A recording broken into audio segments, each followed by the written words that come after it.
Hi guys, good morning, good evening.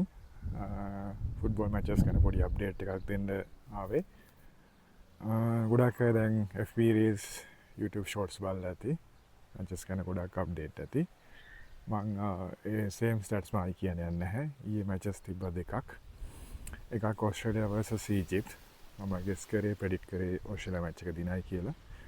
ඔස්ට්‍රේලියාවේ ලොකු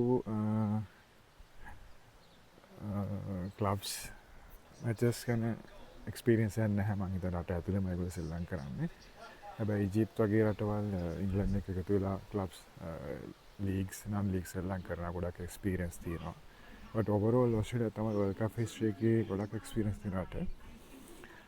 match එක බලන්න ඇති.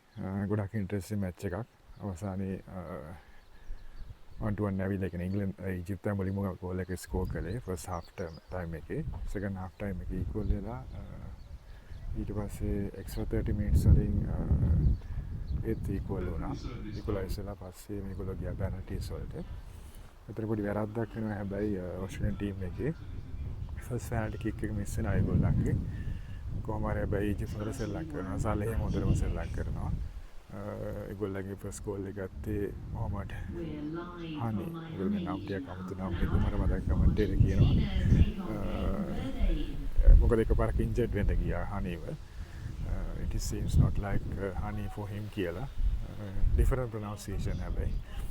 අපේ පෙනල්ටි එකේදී ෆස්ට් එක මිස් වෙනවා.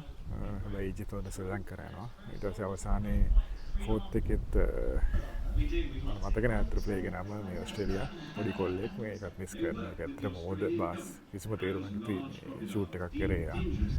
ඉතින් තේරුමක් නෑ එතකොට ඕවරෝල් මොකද එතකොට ඊජිප්ත් 14ක් හම්බුණා. ඒක එතකොට මේ ඊජිප්ත් වල තමයි මේ ෆයිනල් ගෝල් එක ගියේ කප්ස් එක හම්බුනේ.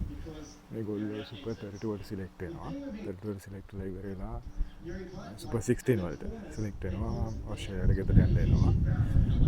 ඊළඟ මැච් එක තමයි ආර්ජෙන්ටිනා vs කේප් වර්ඩ්. මේක මේ අතර මේ මැච් එක අප්ඩේට් එකක් වෙන නෙවෙයි. මේ වචන ප්‍රොනවුන්ස් කරන්න ටිකක් අමාරුයි. මේගොල්ලෝ මොකද මේන් ලැන්ග්වේජ් එක විතර යන්නේ පෘතුගීස්. අපි පෘතුගීසි වචන තියෙන්නේ ලංකාවටත් පොඩ්ඩක් වෙනස් වෙලා තියෙන්නේ. විශ්කෙනින්ජා කප්‍රින්ජා ඒ වගේ ඒවල ඩිෆරන්ට් ඇක්සන්ට් එකක් කියන්නේ. පෘතුගීස් වලින් ප්‍රොනවුන්ස් කරනවා වර්ඩ් කාබෝ වර්ඩ්. හැබැයි ඉංග්‍රීසි වලින් යනවා නම් කේප් වර්ඩ්. ඒ ගෝල් කීපර් ගේ නම ප්‍රොනවුන්ස් කරන්නේ වසීනා කියලා. මොකද ගොඩක් වසීනා කියන වැරදි වසීනා කියලා තමයි ප්‍රොනවුන්ස් කරන්නේ. මම බලන් හිටියේ මොමන්ට් එකක් ආවා. මොකද මෙසි 1-1 සෙල්ලම් කරා වසීනා එක්ක. හැබැයි ගොඩක් වෙලාවට මෙසිට ෆේල් වෙන්න උනා.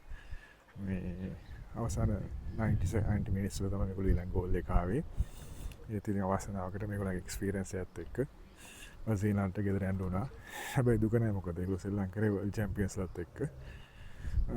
මෙච්චර දුරට අරන් ආපත් ලොකු දෙයක්. මම තව පොඩි අප්ඩේට් එකක් දෙන්නම්. ලාස්ට් ෆෝමැට් එකයි කියන්නේ කටා FIFA World ෆෝමැට් එකයි දැනට තියෙන මේගොල්ලන්ගේ අලුත් ෆෝමැට් එකයි මේ 2026 completely different. ඇත්තම කතාව දැන් තමයි නොකවුට් ස්ටේජ් එක පටන් ගන්නෙ. මේ සුපර් කියන්නේ 16s ලගේ. මොකද මේකෙන් තමයි ඇත්තම නොකවුට් ස්ටේජ් එක පටන් ගන්නෙ. ඔයගොල්ලෝ බලන්න මේක 100 ගානක් මැචස් සෙල්ලම් වෙනවා. කලින් ඉතල සෙල්ලම් වුණේ නැහැ. මොකද 48 countries තියෙන හින්දා. බලමු ප්‍රෙඩික්ෂන්ස් තියෙනවා. හොඳ මැචස් ටික තියෙන්නේ මම හිතන්නේ Norway against Brazil. ඊළඟ මැච් එක තියෙනවා දැන් මේගොල්ලෝ සෙල්ලම් කරනවා ආර්ජෙන්ටිනා සෙල්ලම් කරනවා ඊජිප්ත් එක්ක. බලමු මොකද වෙන්නේ කියලා. අලුත් අප්ඩේට් එකක්